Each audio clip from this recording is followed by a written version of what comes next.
Hola amigos agricultores, soy el ingeniero Alfredo Haas, director de Fertinsumos. Nos encontramos el día de hoy con el licenciado Antonio Toca Uriarte. Muchas gracias por Muchas recibirnos, gracias a ingeniero. ti, ingeniero. Agradecerte desde luego la invitación y con mucho gusto y contento de estar aquí contigo. Ok. El día de hoy vamos a hablar de un tema, pues, la verdad, bastante interesante. Es coberturas agrícolas y perspectivas del mercado de maíz en Sinaloa. El tema de coberturas, que es a lo que venimos a hablar el día de hoy para que la verdad los agricultores estén más enterados de este tema, porque yo ya platiqué con Antonio y la verdad es un tema muy interesante que yo creo que hay que aprender un poquito más de coberturas y beneficios. Entonces, Sin duda, coberturas y Alfredo. beneficios, ¿qué Eh, nos comentas? Mira, como bien dices, nos podríamos pasar aquí el día entero hablando de cada uno de los tipos de instrumentos que hay hoy en el mercado. Sin embargo, creo que sobre todo para sintetizar esto y para hacerlo llegar esta información valiosa a los productores, yo te diría nada más que son instrumentos financieros que cubren un riesgo, ¿no? Tenemos están en el mercado estos instrumentos más o menos hace más de 150 años.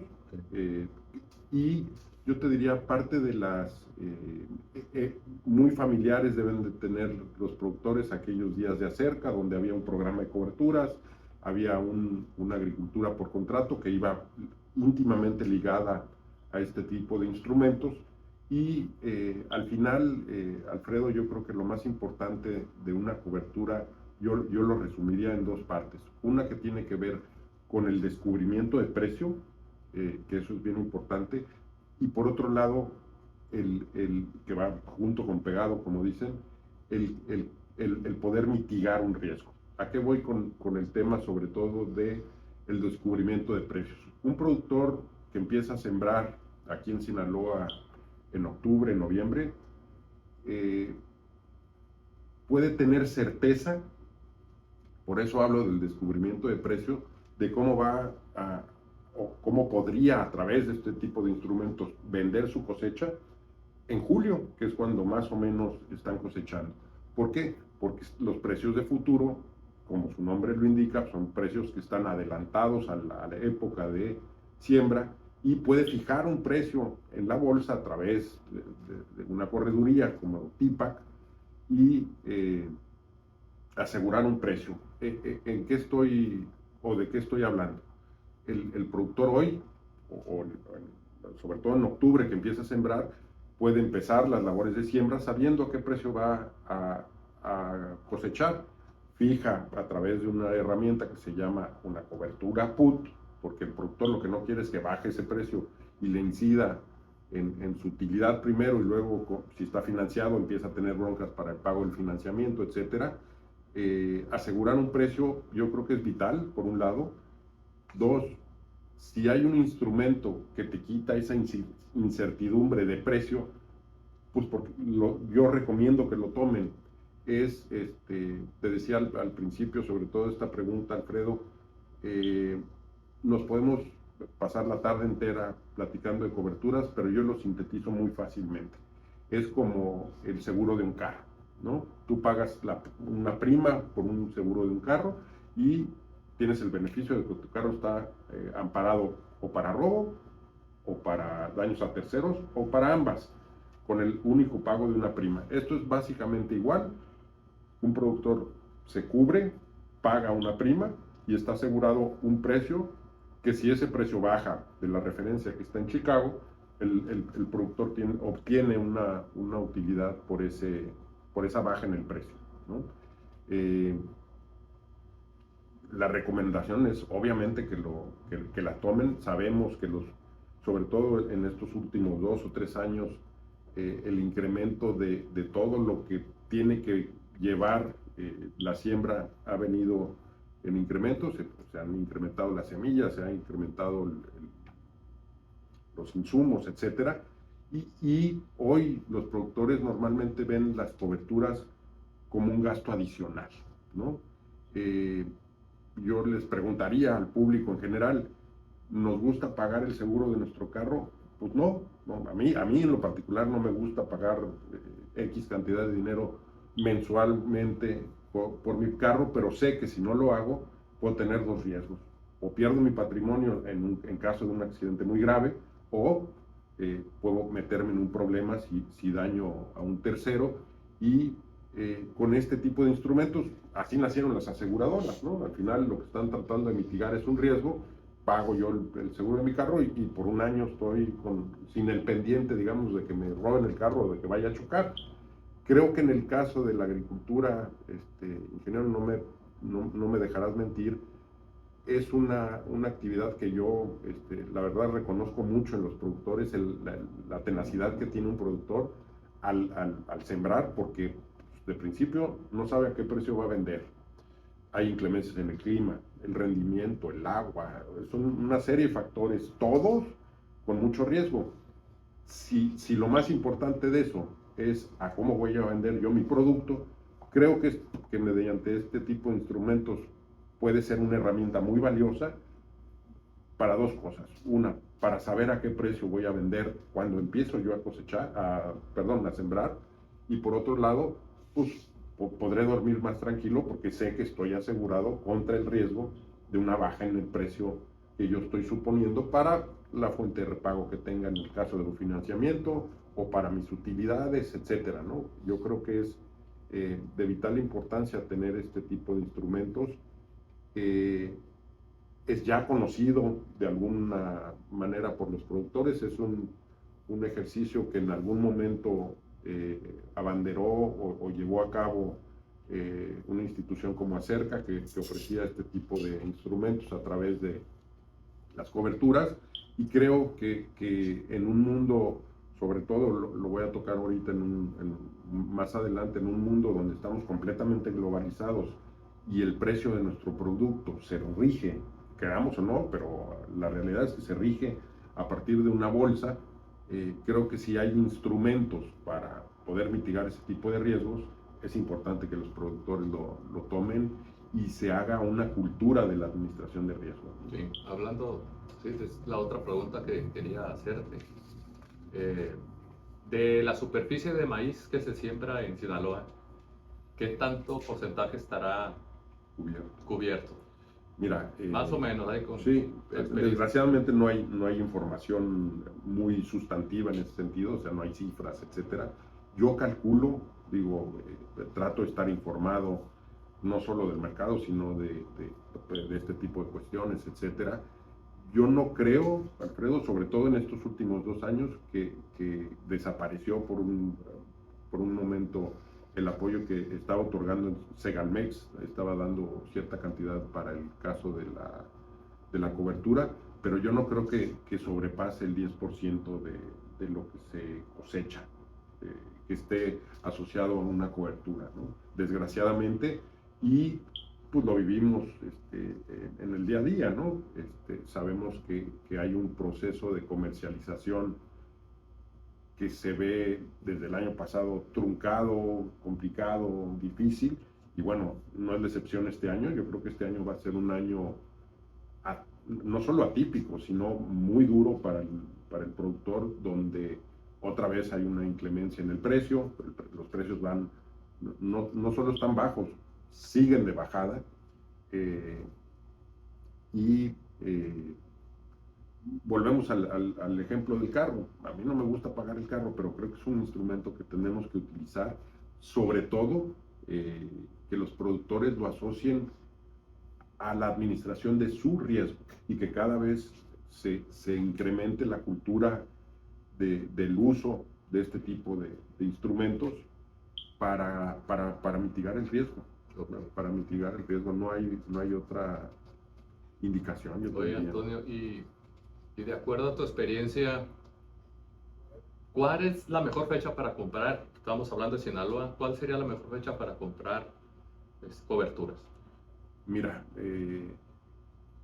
desde luego, si a mí me preguntas, la recomendación para el productor sería una vez que tenga establecidos sus costos. Yo me quiero poner, vamos a decir, no en los zapatos, en las botas del productor, y qué es lo que yo haría, ¿no? Es una vez que programo lo que voy a hacer, pues debo de tener cierto hectareaje, hago mis costos, ¿no? y en función de esos costos, yo lo que al final quiero saber es si es rentable o no estar sembrando maíz, Sí, así es. o mi cultivo. ¿Por qué? Porque voy a vivir de eso, ¿no? O de esa utilidad. Entonces, una vez que yo determino esos costos, que en gran medida nos ayuda FIRA, es cuestionable si lo hacen bien o no, pero ahí hay un parámetro para calcular los costos, y empiezo a hacer las labores de siembra. Yo creo que ese es el momento, yo te diría, más adecuado. Volviendo al ejemplo del inicio de la plática, donde hay un descubrimiento de precio. No es que salga Ladino y te diga, este es el precio, no, tú lo puedes ver todos los días, un precio a futuro, que es las expectativas que tiene el consumidor mundial de lo que puede valer mi grano en julio, que es el vencimiento ideal para las coberturas aquí en Sinaloa, por la cosecha que empieza muy a finales de mayo, se pronuncia en junio y termina a mediados de junio, ¿no? Estamos hablando de una opción sería comprarlas en noviembre, diciembre. En noviembre, diciembre, sí. Ver cómo están los futuros. Ver cómo están los futuros, compararlo contra lo que yo traigo en mis costos, y ahí es donde tienes que asegurar. ¿Qué estás asegurando? Además, Alfredo, es bien interesante cuando empieza a ser un ejercicio que debe de ser muy simple. ¿Qué es lo que estás asegurando? Tus utilidades. Porque al final, pues al banco le vas a tener que pagar mal o bien. Y ese diferencial que puede tener un precio acorde al mercado, ¿no? Si se va disminuyendo, primero lo primero que te va a tocar son tus utilidades. Sí. Ya después empieza el costo, y en términos generales, hoy, a como estamos los precios, pues yo diría que inclusive ya compromete la rentabilidad del cultivo. Ya no es rentable con los precios que tenemos hoy en Chicago estar sembrando maíz. Ya lo sembraron, ¿no? Mi pregunta sería, ahí te la devuelvo, ¿estarán cubiertos? Es una buena pregunta, Sí. ¿no? Ahora, el tema de agricultores chicos, medianos, grandes, agricultores de 5 hectáreas, 10 hectáreas, agricultores de 20 hectáreas, hasta agricultores de, no sé, 500, 600 hectáreas. O sea, ese no es un parámetro, y yo lo que les aconsejaría, ingeniero, es que se acerquen a los centros de acopio. Los centros de acopio tienen en su mayoría información de lo que estamos hablando, información del mercado, tratamos de hacerles llegar información nosotros. Es gente que está de alguna u otra manera capacitada, sobre todo lo que tiene que ver con una perspectiva de mercado mundial o de cómo se está moviendo el maíz, tienen información. Por otro lado, pues, finalmente como productor tienes que llegar al acopio para que te reciban tu grano, y creo que es el canal indicado. Atendiendo tu pregunta de que si es importante, no hay yo te diría, un límite o necesitas esto, un mínimo, etcétera. Sí está establecido en la bolsa, son contratos de 127 toneladas, okay. pero a través del acopio el acopio lo que hace es acopiar volumen, pues ahí pueden llegar a una negociación inclusive que pueden llevar a un contrato donde se hace una agricultura por contrato, se fija un precio, se cubre el acopiador, y creo que el productor, en la manera en que insista en este tipo de instrumentos y en este tipo de mecanismos, va a tener más certidumbre y más certeza al final del ciclo. Si esto lo extrapolamos a un número representativo de productores acudiendo a los centros de acopio y pidiendo este tipo de situaciones, creo que pudiera ayudar en mucho tener por lo menos un proceso mucho más ordenado, amigable para el productor, que es lo que estamos buscando, y estoy seguro que los acopiadores pueden responder en ese sentido. Ok. Me gustaría que las historias son bonitas, ¿no? Son bonitas cuando las cuentas con nombre propio. Cuando nos va bien, cuando nos va mal, pues no son bonitas. Pero sí, tienes ya varios años aquí en Tipac. Una experiencia positiva. Yo te diría, visto que valió la pena. Sobre todo, Alfredo, yo te diría en este sentido, tomar un caso, como dices tú, una historia verdadera del ciclo anterior, y hacerles el ejemplo, pensando en la mañana de las respuestas que habíamos acordado, las preguntas y la plática en general. Este ciclo ¿no? Y compararlo, ¿no? ¿Qué pasó el ciclo pasado? Tenemos dentro de TIPAC un cliente en el norte del estado, eh, muy informado, y además es un productor, yo te diría 50 hectáreas, pero tiene mucha, yo te diría, desde luego tiene habilidad en el mercado, pero tiene mucho como ganas de aprender del mercado, lo sigue, está pendiente, nos manda información, rebotamos algunas informaciones que tienen que ver con oferta y demanda, etcétera, y que inciden desde luego en el precio. Y el año pasado, Alfredo, yo sé que tú estás muy informado en esto, la gente estuvo muy reacia al tema de las coberturas porque era un gasto adicional, ¿no? Igual que este año. Igual que este año. Luego platicamos un detalle ahí que iba muy bien y luego se trastocó un poquito. Pero bueno, volviendo al ejemplo, este joven decide, es acopiador, o sea, él produce un cierto volumen de producción a través de N número de hectáreas, que acopia en una instalación que es propia, pero también acopia grano para otros clientes, ¿no? Y él, en la plática que tenemos, me sorprendió mucho porque me dice, no, no, no, no, a ver, conmigo las coberturas son o son, es decir, yo con mis clientes, que además a través de una línea de financiamiento de FIRA, pues recibe dinero y lo dispersa entre sus clientes, mi condición como empresa propia es que la gente tiene que tener cobertura. Si no quiere tener cobertura, pues hay oferta en el mercado que se vayan para otro lado. Yo lo hago, ¿no? Y tengo muchos años haciendo. Ok, esta persona cubre el volumen de sus acreditados, ¿no? Y al final del ciclo, oye, Alfredo, ¿cómo te fue? Muy bien, hoy hice el cálculo y lo que me decía es, yo le alcancé a pagar 500 pesos más de lo que estaba pagando la región a mis clientes, porque teníamos una cobertura. Eh, Él tenía información de mercado, lo estuvo siguiendo, hizo una buena compra en un momento donde el precio tenía algún repunte y normalmente para julio el precio empieza a bajar. ¿Por qué?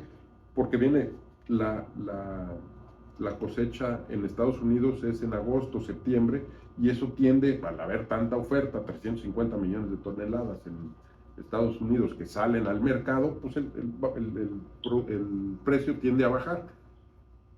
Vamos te decía, quería hacer una comparación con lo que sucedió con este amigo allá en Los Mochis. Te repito, les acabó pagando 500 pesos más a sus clientes, ¿no? El precio o la comparación con el ciclo que estamos viviendo hoy. Sí, te lo iba a preguntar. Réstale o súmale, más bien aquí es súmale todo el conflicto que tiene que ver con el estrés hídrico que va a tener la planta hoy porque no hay agua en las presas, etcétera, etcétera, etcétera. Pero vamos a entrar a detalle. Por ahí en diciembre, enero, los precios en referencia de Chicago andaban más o menos en 520, ¿no? Son 520 centavos por dólar, perdón, 520 centavos de dólar por bushel, que traducidos a pesos, hace 60 días estaba más o menos en 4,085 pesos, con un costo más o menos de 250 pesos. Hoy sabemos que el precio desde entonces a la fecha, en lugar de 520, está cercano a los 4,20 centavos de dólar por bushel. Quiere decir que ha perdido $1. Más o menos son 500, 600 pesos traducidos en dólares por tonelada. Yo seguiría con el siguiente tema que tenemos para ponerlo sobre todo en contexto, ¿no? Estamos viendo que ya bajó $1 prácticamente Estamos hablando de cuánto sembró el agricultor ahorita. Yo te diría de diciembre, ¿no? Ni siquiera, hace 60 días los precios de futuro de julio en Chicago estaban alrededor de 520 centavos de dólar por bushel. Hoy están en 420, cerró el viernes. Ya perdió $1. Bueno, y parece ser que va a seguir bajando. ¿Por qué va a seguir bajando? Y te quiero compartir un poquito la situación actual de manera mundial en los granos. Resulta que el comercio mundial del maíz es a través de la bolsa de Chicago. ¿Por qué? Pues porque ahí está el productor más grande del mundo y se comercian cerca, no en la bolsa, sino la producción mundial de maíz en el mundo son 1.2 miles de millones, es decir, 1.200 millones de toneladas en el mundo. Nosotros producimos nada más 6 millones de toneladas en un ciclo normal, más o menos, ¿no? Venimos, yo te diría, la situación actual del mercado venimos de 2 años buenos, que fue 21 y 22, particularmente 21 tuvimos precios que llegaron a topar aquí a Sinaloa con cerca de 6.950, que no se habían visto tiempo atrás. ¿Por qué? Prácticamente yo te diría que el principal tema que sucedió en el 21 fue la guerra de Rusia y Ucrania. Sí, resulta que Ucrania es el 6.º país productor de maíz en el mundo. No sé si recordarán, por allá, justo en estas fechas, hace 2 años, en el febrero, no recuerdo bien el día, creo que fue el 28 de febrero, los rusos bombardean los puertos ucranianos. Bueno, pues a partir de ese bombardeo, los productores ucranianos o el gobierno ucraniano no puede sacar ese maíz hacia sus principales destinos, que es por barco. Y el precio en la bolsa de Chicago empezó a subir y a subir y a subir y a subir, hasta llegar a niveles, como te decía yo, cercanos a los 7,000 pesos por tonelada. Eso por un lado. Por otro lado, hoy tenemos mucho inventario a nivel mundial. Estados Unidos tiene mucho inventario. China, que es un comprador muy importante en el mundo, tiene mucho maíz. En fin, hay mucha producción guardada, y eso abate el precio. ¿Por qué? Porque las ventas no fluyen, ¿no? Eso por un lado. Por otro lado, ya ha sido un factor, yo te diría, de un año para acá, Brasil. Se llama Brasil. Están por completar 3 cosechas en un año. Normalmente tenían 2, bueno, ahora van por una tercera, y pasaron, ingeniero, de estar produciendo hace 4 o 5 años cerca de 80 millones de toneladas, el año pasado produjeron 127 millones de toneladas. Entonces, están creciendo cerca del 40% de lo que ya producían, y esto le ha impactado muy fuerte al mercado. ¿Por qué están produciendo y quién se los está consumiendo? No sé si recordarán, cuando estaba Trump en el gobierno, empezó un conflicto comercial con China, y los chinos, lejos de quedarse atrás, decidieron no seguir comprando maíz en Estados Unidos y empezaron a impulsar las compras en Brasil. Y hoy Brasil es el principal proveedor de maíz hacia China, razón por la cual los gringos ahora tienen tanto maíz, ¿no? y lo tienen embodegado, y esto es un factor muy, muy importante dentro sobre todo, que ha tenido que ver con la baja en el precio a nivel mundial. Yo te diría, eso es más o menos la perspectiva de lo que nosotros vemos en términos del mercado, ingeniero. Nuestra recomendación, sobre todo en una incertidumbre como la que hoy vivimos, donde el productor mexicano está tan vulnerable de tantos factores que le afectan el precio, pues que otra vez, ante la incertidumbre, pues hay instrumentos que quitan esa incertidumbre, y tiene que ser el productor el que lo busque, y que busque la opción de cubrir esos riesgos a través de una cobertura. Y yo le aseguro al productor, está la otra, ¿no? Vamos a pensarlo en este sentido. Paga, sí paga, y hay un costo real de la cobertura. Si al final, volviendo también con el ejemplo del carro, si al final de un año yo pagué mi póliza de seguro y no me robaron el carro, pues qué mejor, ¿no? Lo mismo pasa con este tipo de seguros. Si al final del día el productor le costó y no recibió un beneficio de la cobertura, qué mejor. Quiere decir que el productor vendió su físico mucho mejor y no tuvo que tener la cobertura que le cubría una baja en el precio.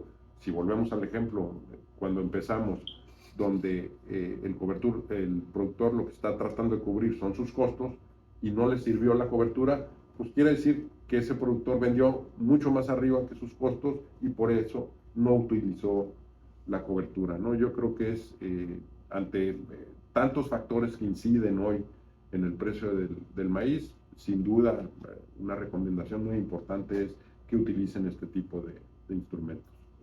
Antonio, digo, uno anda en el campo y escucha muchas cosas, ¿no?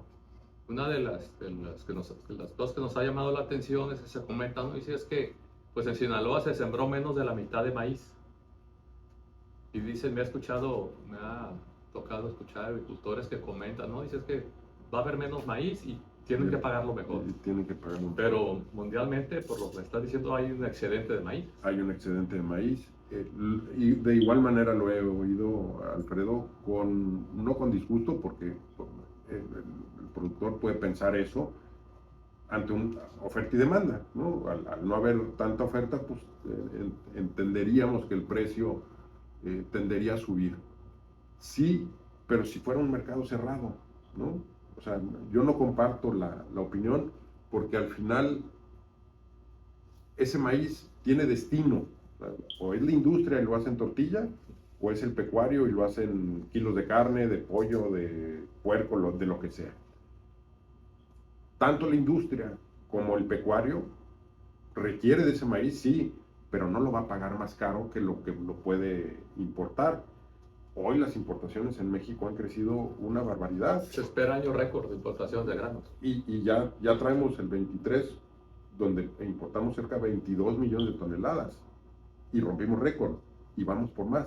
Si tú tomas en consideración que Sinaloa viene corto en una cosecha, como mencionas, de la mitad, vamos a esperar 3 millones de toneladas, ojalá tengamos 3. Yo creo que el estrés hídrico, ahí Sí, los agrónomos sabrán más, yo no me meto en ese tema, pero creo que ojalá los alcancemos, pero sabemos que sin agua, pues lo primero que le pegas es al rendimiento, entonces va a estar yo te diría, va a ser un ciclo, y no es que lo diga yo, lo dice todo el mundo, y lo ves en la calle, en la siembra, donde andes, va a ser un año muy complicado. Tú me mencionabas que tienes más de 30 años en el campo y haciendo labores en este sentido, y pocas veces has visto un año como este, ¿no? Entonces, otra vez, es un instrumento, sí cuesta, pero pues, nada es gratis en la vida, y creo que puedes tener, volviendo al ejemplo, puedes tener un beneficio importante. Una es si baja el precio, pues tú tienes una compensación ahí que no te lo doy yo, te lo da la bolsa, y eso si lo sumas, complementa el precio que vas a recibir. Lo decías y lo oímos, yo te diría prácticamente todas las semanas, es que Sinaloa viene corto y vamos a tener buen precio.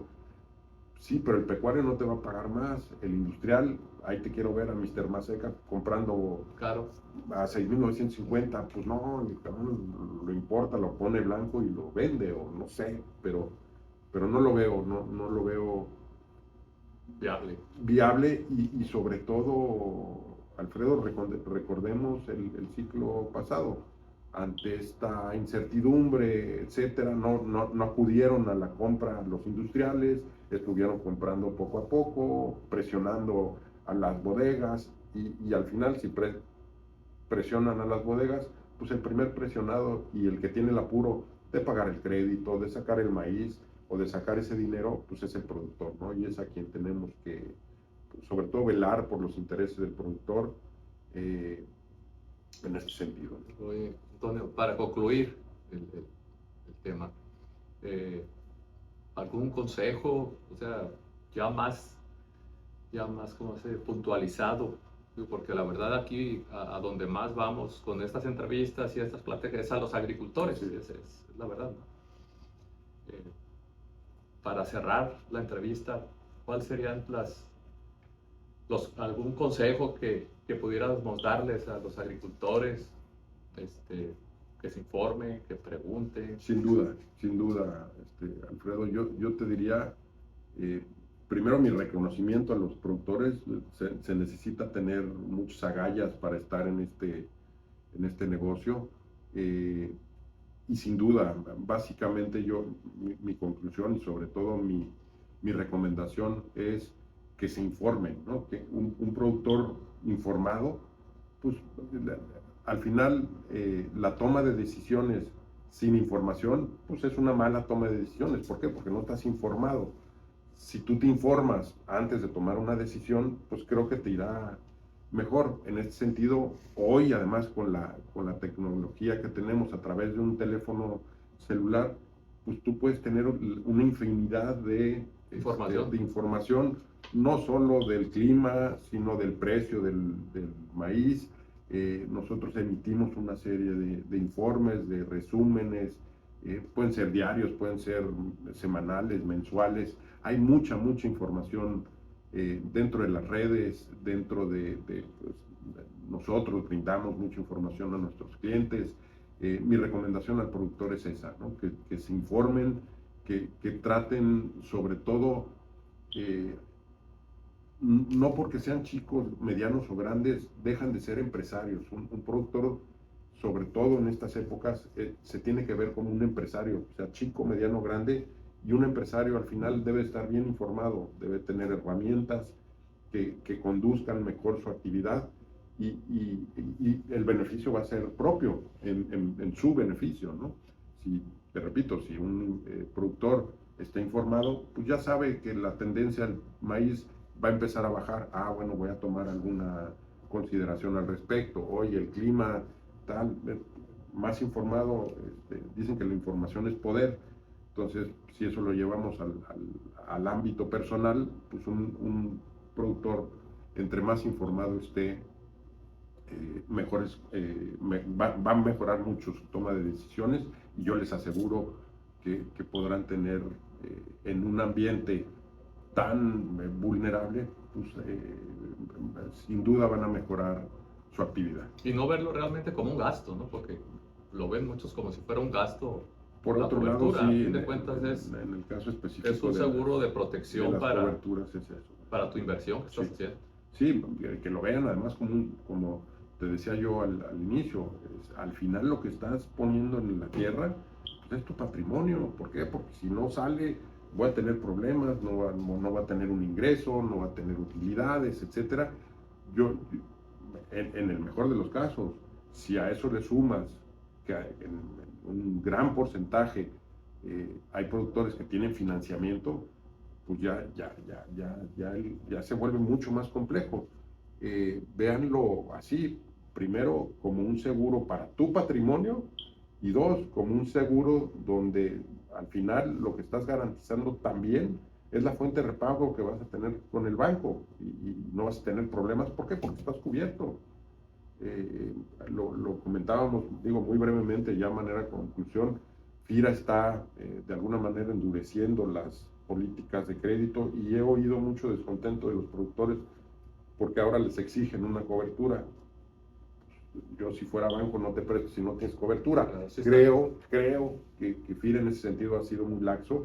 Ahora trata de llevar esto a la mesa, y el productor lo que tendría que tener es una buena recepción, porque al final pues, lo que están tratando de hacer es en beneficio de ellos, de sus utilidades, y asegurar una fuente de repago donde todos además vamos a estar contentos.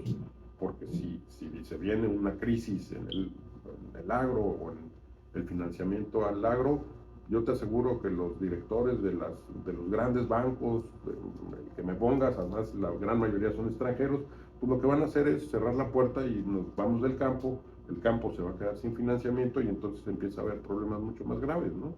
Creo que esto, otra vez, la conclusión es que no lo vean como un gasto. Les repito, a mí no me gusta pagar el seguro de tu carro, a ti no te gusta pagar impuestos, a mí tampoco. Yo asumo que a ti tampoco vas corriendo y pagas impuestos, no nos gusta a todos. Creo que en el mismo sentido se tiene que ver la cobertura, no como un pesar, sino como un instrumento que lo primero que te quita es el riesgo en una actividad riesgosa, ¿no? Si tienes una moto y no te pones casco, pues vas a tener más probabilidades de que te vaya mal, ¿no? Si te lo pones, sigue siendo riesgoso, pero ya las posibilidades se bajan. Lo mismo pasa con una cobertura, ¿no? Al tener una cobertura, descubres tu precio, fijas sí, fijas y aseguras tu utilidad, tus costos, tu patrimonio y una serie de cosas que te aseguro, ingeniero, te van a dejar dormir más tranquilo. Entonces una recomendación, digo, la verdad muy, muy interesante es que se acerquen los agricultores a sus bodegas. Sí, sin duda. Y las bodegas están informadas. Para informarse sí. y ver cuándo sería la mejor fecha o época para comprar coberturas. Para comprar coberturas. Okay. Hoy, yo te diría además, Alfredo, con las herramientas que nosotros tenemos, como TIPAC, se han vuelto más baratas, ¿no? Porque tratamos también de ver o de ponernos otra vez en las botas del productor y te decía yo que es una entidad financiera especializada. Entonces, hacemos un traje a la medida, tratando además en muchos casos de abaratarte el costo, y hay muchas maneras de hacerlo. Nos podemos llevar aquí todo el día hablando de eso, creo que no es el caso, pero sí, que se acerquen a las bodegas deben estar informadas de esto. Nosotros hacemos mucha labor con las bodegas. FIRA ha sido un aliado muy importante en esto, para que se familiaricen más y cada día más. Esa también sería una recomendación con este tipo de instrumentos, y es como mejor librados van a salir los productores. Pues muchas gracias, Antonio, muy interesante, la verdad. Gracias a ti, Alfredo, te agradezco mucho la oportunidad de pues, ventilar este tipo de cuestiones. No lo vean además como una ciencia oculta o tal, eso déjenos a nosotros. Nosotros tratamos de ser muy claros en el tema. Te protege así, te cuesta esto, y aquí está tu límite de ganancias, pérdidas, etcétera. Y creo que en este sentido puede salir mejor un ciclo más ordenado, etcétera, ¿no? Okay, muchas gracias. De nuevo, ¿no? Gracias a ti, Alfredo. Y acuérdense, amigos agricultores, que en Fertinsumos maximizamos sus rendimientos.